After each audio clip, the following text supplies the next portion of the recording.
Bună seara și bine ați venit la grătarul lui Răzvan.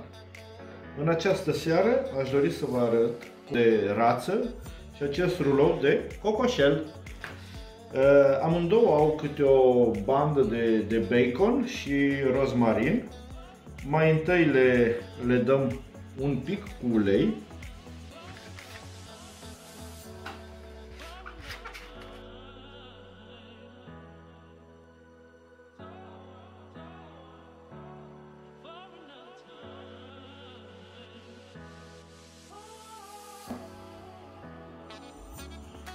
Punem un pic de rozmarin.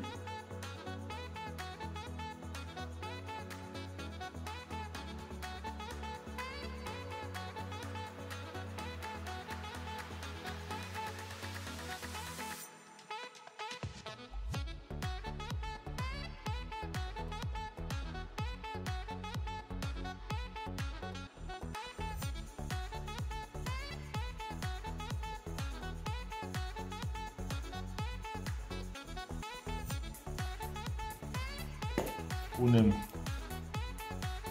un pic de piper.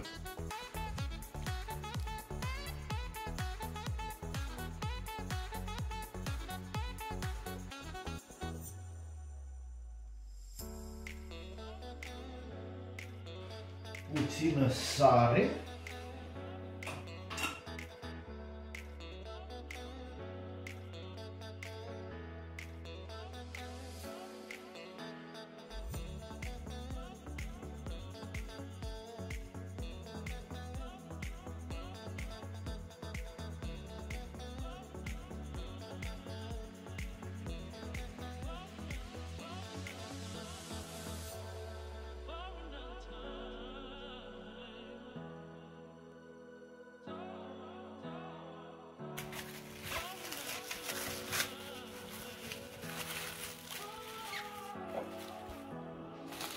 Și le vom pune la frigider.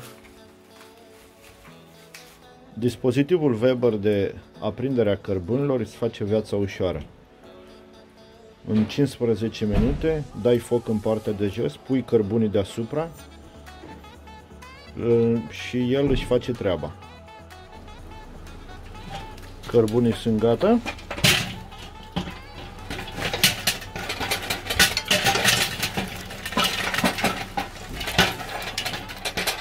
Puiul meu a suferit o operație estetică pentru că începea să cadă tot.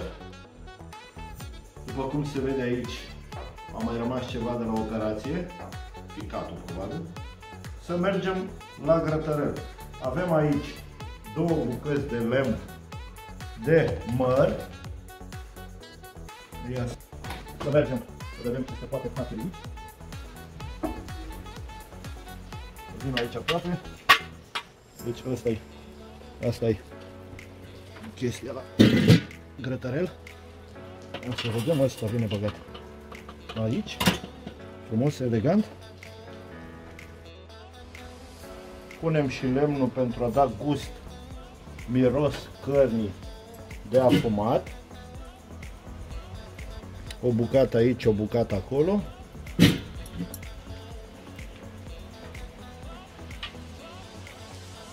Puișor, ne vedem mai târziu. Acum suntem în proces de afumare a cărnii, să zic așa. Afumare la 160 de grade. Și din când în când, odată la 40 de minute, avem acest unt topit cu usturoi și piper. Să vedem un pic cam cum se prezintă. Da? Pare că e ceva de capul lui.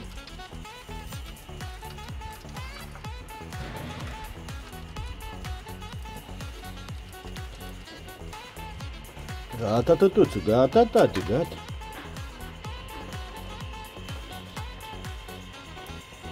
După cum se vede, bucățile de lemn își fac treaba.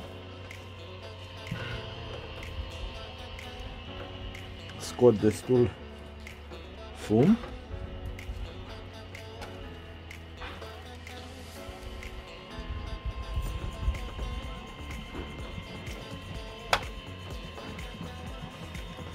Și acum trebuie să închidem, că acolo a luat deja foc. Cu prea mult oxigen, lemnul ia foc, dar cu capacul pus, lemnul arde mocnit. Să vedem ce mai face copilul nostru.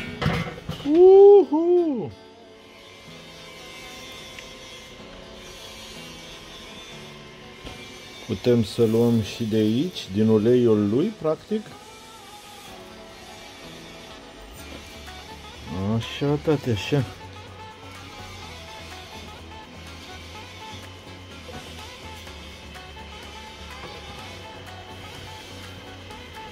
Rățușcă și cu puiul.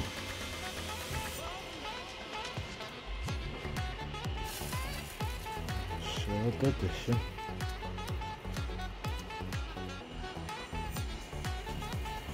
Fiecare cu uleiul ei, de fapt.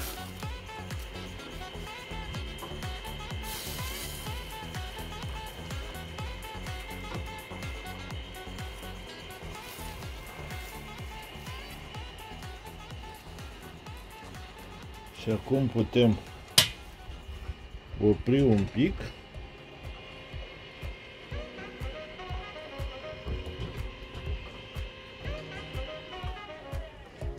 Să vedem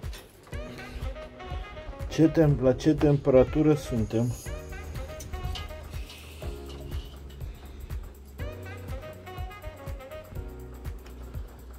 (6 grade prima sondă și a doua sondă 53 de grade.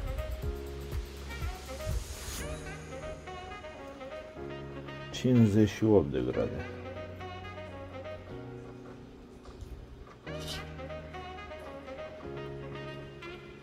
(60 de grade). După cum puteți observa, cărbunii sunt așezați în părțile laterale ca să nu dea căldura direct pe carne. Și cu ajutorul capacului aici avem un efect de cuptor, să zic așa, dar cu beneficiile și cu gustul lemnului, fiindcă în afară de cărbuni am pus și aceste bucăți de lemn care dau miros cărnii.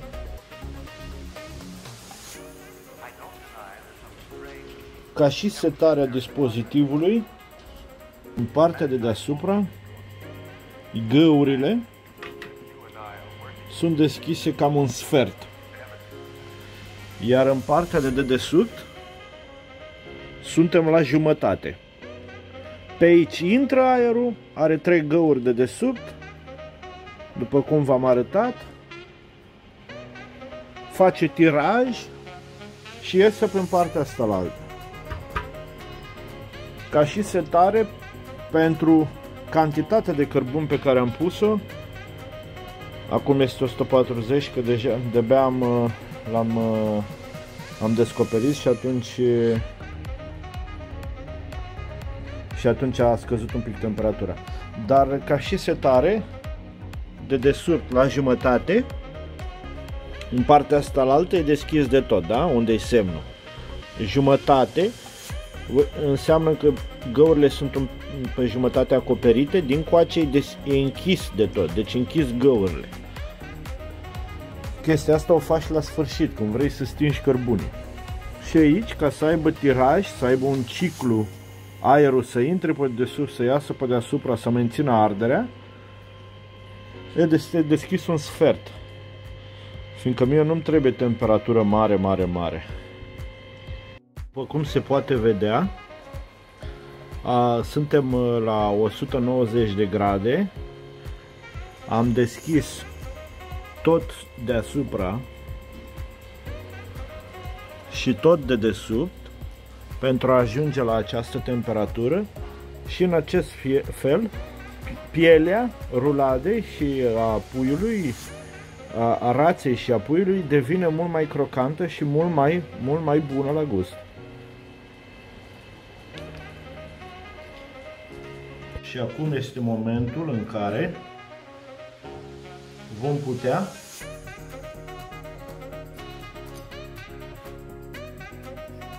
deci temperatura internă este de 75 de grade. La puișor am ajuns într-o temperatură un pic mai mare. Pielea este destul de crocantă.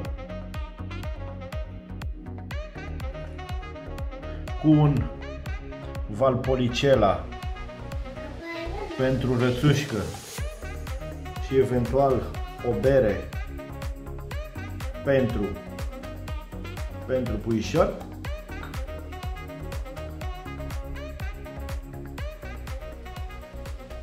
Vă zic că totul a decurs perfect și ne vedem la următorul video. V-am pupat!